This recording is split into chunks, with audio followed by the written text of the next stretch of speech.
मैं अभी TV channels देख रहा था। स्वाभाविक रूप से बहुत सारे महत्वपूर्ण विषयों में अभी टीवी चैनल्स में न्यूज चल रहा है, किंतु जिस विषय का खुलासा आज हम कर रहे हैं, यह विषय अपने आप में बहुत ही गंभीर है, दिल को दहला देने वाला है।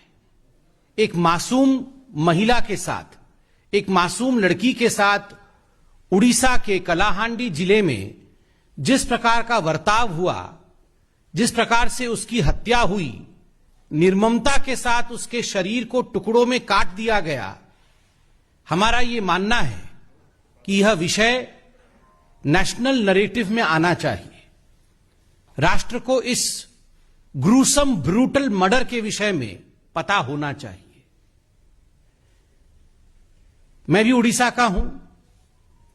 कभी कभी तकलीफ होता है कि अन्य राज्यों के विषय गंभीरतापूर्वक चर्चा में आती है, किंतु जब उड़ीसा का विषय और नारी अत्याचार का विषय जो उड़ीसा में हो रहा है, वो विषय मुख्य मीडिया के धारा में नहीं आता है, तो मन द्रवित होता है, विचलित होता है। और इसीलिए आज भारतीय जनता पार्टी इस प्रेस कॉन्फ्रेंस के माध्यम से ममिता मेहर के लिए न्याय की गुहार करने वाली है। आप सभी ने कुछ दिनों से सोशल मीडिया में देखा होगा, जस्टिस फॉर ममिता मेहर नामक एक हैशटैग भी चल रहा है और देश विदेश से लोग इस बालिका के साथ, जो आज हमारे बीच नहीं है, उसके साथ खड़े हैं।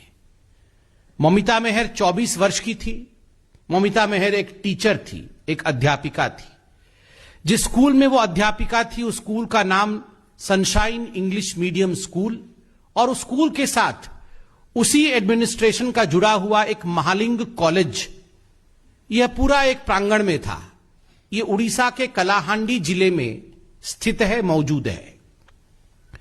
8 अक्टूबर से ममिता लापता थी, और जब पूरे मामले को सामने लाया गया तो मालूम पड़ा कि उसकी हत्या हो चुकी है, और कुछ दिनों पहले, 3-4 दिन पहले, उसकी डिकम्पोज्ड बॉडी पार्ट्स, उसके शरीर के कटे हुए अंग मिले हैं।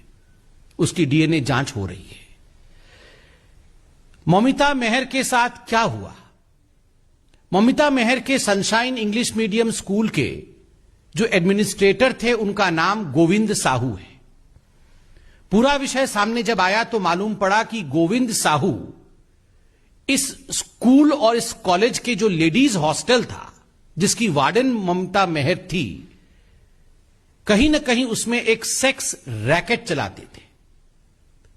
और इस सेक्स रैकेट में कई मासूम महिलाओं का, मासूम लड़कियों का, जो स्कूल में छात्रा के रूप में मौजूद थी, और कुछ अध्यापिकाओं का वो इस्तेमाल करते थे। इस प्रकार से दोहन और शोषण महिलाओं का होता था इस स्कूल और इस कॉलेज के कंपाउंड में। सबसे दुखद विषय है कि अब जो विषय सामने आया है वो वाकई हम सबके रोंगटे खड़ा कर देता है। मंत्री हैं दिव्य शंकर मिश्रा, उड़ीसा के बीजेडी सरकार के मंत्री हैं। वो वहां के गृह मंत्री हैं और एनर्जी मिनिस्टर भी हैं। अब दिव्य शंकर मिश्रा होम मिनिस्टर है उड़ीसा के, और दुखद विषय है कि इस पूरे प्रकरण में अब उनका नाम भी सामने आ रहा है। समय समय पर इस कॉलेज में जाना, इस स्कूल में जाना, वहां रात्रि प्रवास करना, महिलाओं का शोषण करना, यह मंत्री के आचरण में था। इस प्रकार की बातें अब न केवल उड़ीसा के मीडिया अपितु राष्ट्र पटल में भी सामने आ रहा है, और जो लोग पूरे इस प्रकरण में इन्वॉल्व थे, उनके द्वारा भी सच्चाई सामने रखी जा रही है। जब ममिता 8 अक्टूबर से अपने घर नहीं पहुंची, पूरे विषय को लेकर ममिता के घर वाले, अध्यापिका के घर वाले जब पास के पुलिस स्टेशन में पहुंचे बलांगीर में, तो जान के आश्चर्य होगा कि वहां के जो पुलिस निरीक्षक थे, वहां के जो पुलिस के कर्मचारी थे, उन्होंने एफआईआर तक दर्ज कराने से मना कर दिया। कहीं ना कहीं पुलिस जानती थी इसमें मंत्री जी के हाथ का विषय है, मंत्री जी के साख का विषय है, इसलिए let's not file an FIR, because otherwise the government's name will be dragged and the concerned minister's name would be dragged. Even the police was in no, and that's why the police refused to file an FIR initially. जब दबाव विपक्षी पार्टियों का उड़ीसा में पड़ा तो police के पास और कोई रास्ता नहीं रहा, तब उनको FIR दर्ज करना पड़ा। आश्चर्य का विषय देखिए, FIR दर्ज होने के पश्चात गोविंद साहू को गिरफ्तार किया गया और जब पुलिस स्टेशन टिटलागढ़ में लाया गया तो कुछ मिनटों के प्रश्न उत्तर इंट्रोगेशन के पश्चात बिजली चली जाती है। अचानक बिजली चली जाती है क्योंकि एनर्जी मिनिस्टर है दिव्य शंकर जी। बिजली चली जाती है और गोविंद साहू अंधेरे में गायब हो जाता है। पुलिस स्टेशन के अंदर से, जहां चारों तरफ पुलिस तैनात है और 6-7 फीट का बाउंड्री वॉल है, उसको कूद के जाना भी आसान नहीं है। बिजली आने तक गोविंद साहू फरार। This is not possible without the complicity of the BJD government. अगर बीजेडी की सरकार और दिव्य शंकर मिश्रा जो कि होम मिनिस्टर है, एनर्जी मिनिस्टर है, ये बिजली का जाना और कल्प्रिट का गायब हो जाना, यह सब संभव नहीं होता यदि मंत्री इसमें खुद जुड़े नहीं होते। बाद में जब पूरा विषय आगे बढ़ा तो गोविंद साहू ने सरेंडर किया है और उसने माना कि अपनी चलती हुई कार में उसने हत्या की थी ममिता मेहर की, और हत्या करने के पश्चात कई घंटों तक बॉडी गाड़ी में ही रही। बाद में बॉडी के टुकड़े टुकड़े करके उसे जला करके उसे कॉलेज के प्रेमाइसेस में ही दफना दिया गया था। अब बॉडी मिल गई। बंधुगण, यह काम एक व्यक्ति का नहीं हो सकता है। बॉडी को काटना, बॉडी को डिस्पोज करना, फिर उसको जलाना, फिर उसके रिमेन्स को दफनाना, यह एक गिरोह का काम हो सकता है, कई लोगों का भी काम हो सकता है। अभी तक गिरफ्तारी नहीं होना, मंत्री को बचा के रखना। और दिव्य शंकर मिश्रा जो मंत्री हैं वो इसी कॉलेज में भाषण में कह रहे हैं कि कई रात मैं इस कॉलेज में गुजार चुका हूं और जब मैं रातों को यहां रहता हूं तो मैं जवान हो जाता हूं। ये सारी चीजें फोन में मौजूद हैं। दुखद है जब इस प्रकार की, मुझे शब्दों का प्रयोग करने में भी बहुत तकलीफ हो रही है, इस प्रकार की शेमलेस बातें, शर्मनाक बातें फोन में मौजूद हैं, टीवी पर दिखाया जा रहा है, उसके बावजूद ये मंत्री बने हुए हैं। अगर this is the condition of the home minister of Odisha, what would be the condition of Odisha's government? Orissa की सरकार की हालत क्या होगी?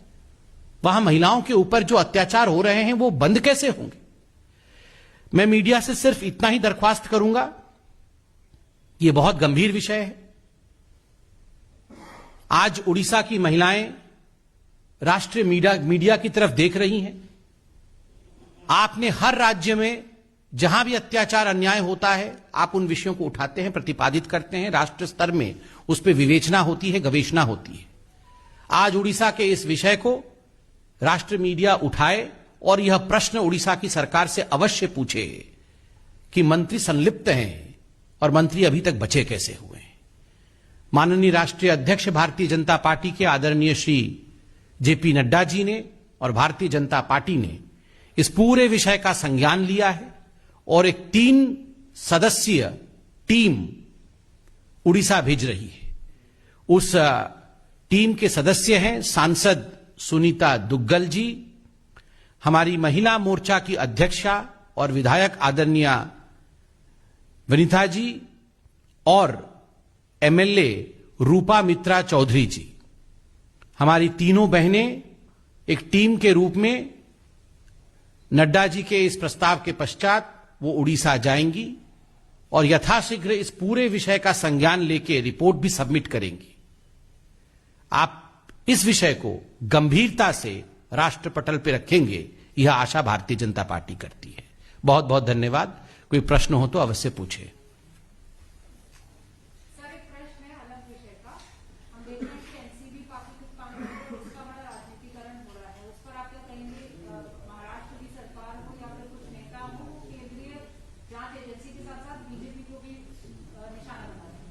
मैं इस पे बहुत सोच समझकर नो कमेंट्स ही कहूंगा। पूरा विषय अभी कोर्ट में चल रहा है। स्वाभाविक रूप से जो विषय कोर्ट में हो उस पर राजनीति नहीं होनी चाहिए। No comments from the side of Bharatiya Janata party. मेरा सवाल है कि दिल्ली में छठ मनाने को लेकर पिछली बार की परिस्थिति सामने आई बार आती रहती है। अब अयोध्या सरयू घाट जा रहे हैं, मंदिर घूम रहे हैं, पूजा अर्चना कर रहे हैं, इस पर बीजेपी क्या करना चाहिए? देखिए, ये तो उनकी व्यक्तिगत आस्था का मसला है, इस पे कमेंट तो वैसे करना नहीं चाहिए, मगर मैं अपने आप को रोक नहीं पा रहा हूं क्योंकि दिल्ली और खास करके अरविंद केजरीवाल जी के जो पिछले वक्तव्य रहे हैं उन सबसे मैं वाकिफ हूं, उन सबको मैं जानता हूं। यह अच्छी बात है कि भगवान श्री राम के लिए अरविंद केजरीवाल जी के हृदय में पुनः आस्था जग गई है, क्योंकि हमने पहले ही देखा था भगवान राम के लिए उनके मन में कोई स्थान नहीं था, और खास करके अयोध्या में मंदिर को लेकर अरविंद केजरीवाल जी के किस प्रकार के विचार थे यह भी हमने देखा है। आज एक पुराना वीडियो भी सामने आया है, बल्कि एक नहीं कई वीडियो सामने आए हैं। एक वीडियो में अरविंद केजरीवाल जी बहुत ही हतप्रभ नजर आ रहे हैं, बहुत दुखी नजर आ रहे हैं, और वो कह रहे हैं कि उन्होंने अपनी नानी मां से पूछा था कि नानी अब तो तुम बहुत खुश होगी, तुम्हारे भगवान राम का मंदिर बन रहा है। तो उनकी नानी जी ने कहा था, नहीं अरविंद, मैं बिल्कुल खुश नहीं हूं, क्योंकि मेरे जो भगवान राम है वो वहां रह ही नहीं सकते हैं। तो आज मुझे लगता है कहीं ना कहीं अरविंद केजरीवाल जी ने अपनी नानी मां के दिल को दुखाया तो है, इसमें कोई दो मत नहीं है, मगर अच्छी बात है भगवान राम के शरण में गए हैं। और मैंने एक भी वीडियो आज देखा है, एक और वीडियो है, उसमें वो कह रहे हैं कि सोचिए अगर Pandit Jawaharlal Nehru steel authority of India के बदले राम जी का मंदिर बना दिए होते तो क्या होता, तो क्या हिंदुस्तान विकास कर पाता। और वो कह रहे हैं कि मंदिर बनाना कोई विकास की बात नहीं है। तो कहीं ना कहीं पहले जो वो हमारी भावनाओं के साथ खिलवाड़ करते थे, आज जाके प्रभु श्री राम के चरणों में आरती कर रहे हैं, इससे अच्छी बात क्या हो सकती है। मेरा एक सवाल है आपसे, लालू प्रसाद यादव लंबे अर्से के बाद बिहार गए हैं, वो हमलावर हैं, आप वो कह रहे हैं कि बढ़ती महंगाई पर सरकार की चिंता नहीं है। कोई बात नहीं, मैंने तो कल टीवी देखा था तो लालू जी तो कांग्रेस के ऊपर हमलावर थे। वो तो बोल रहे थे कांग्रेस के साथ चुनाव नहीं लड़ना है, कांग्रेस सब कुछ खराब कर रही है। कांग्रेस का कहना है कि बिहार में बीजेपी का बी टीम है लालू प्रसाद यादव। ये कांग्रेस के पास और कुछ शब्द नहीं होता है तो उसके पास एक ही शब्द है, बी टीम। जो उसके खिलाफ बोलता है वो सबको बी टीम बोलती है। धीरे धीरे कांग्रेस जेड टीम होने वाली है पॉलिटिक्स में, कहीं रहने वाली नहीं है यही करते करते। बहुत बहुत धन्यवाद।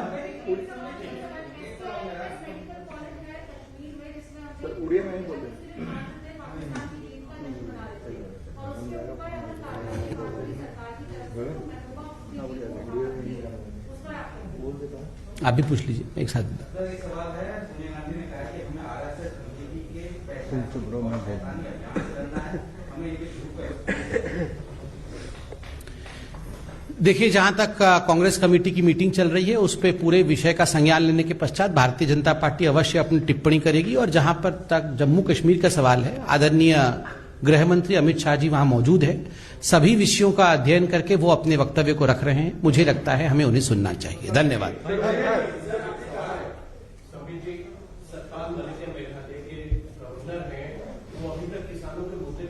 गवर्नर्स पे ये we can not comment on governors and राष्ट्रपति, हम नहीं कमेंट कर सकते।